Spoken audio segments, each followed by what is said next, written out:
Hi. How are you? We are good. Okay. Yes. Bwana asifiwe sana. Amen.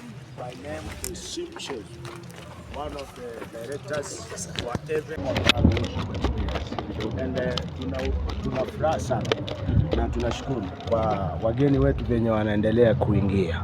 So sasa tunampokea mtumishi wa Mungu Pastor Tumaini.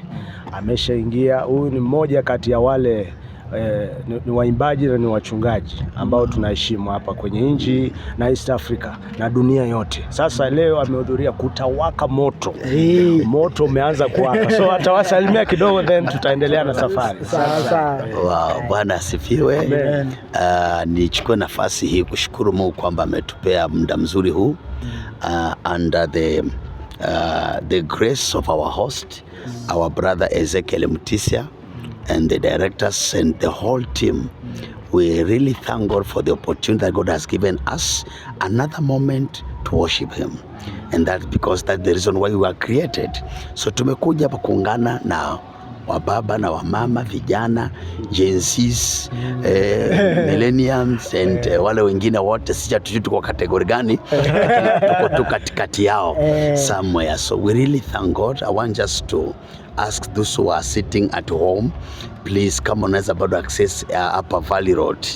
The space is still available for you. Yes. Remember, the entry is free. Yes. You don't pay anything. And we have anointed servants of God. Solomon Mkubwa, Anastasia Mkabwa, Elijah, Helena Ken, na wengine wako hapa kina Papa Tomaso, Lilian Rotich, na wengine wengi sana. Thank you our MC Java. Huyu ndugu ni waajabu sana. We love this man. He's a great man, a man of excellence. Nikimwona tu mahali najua excellence imeshakuwa hapo. So thank you so much guys, the media team, mbarikiwe sana. Before kuna swali. Yeah. Kuna poster yako ambayo inasambaa about your next event. Oh. So I wanted to know kama ni another church unafungua ndio unaidedicate ama No, okay, God has helped us. Mali tulianzia church 2 years ago, kulikuwa pamekuwa padogo, tukajenga mahali pengine, na ni hapo tutakuwa tunazindua this coming Sunday tarehe 6. Yeah, thank you.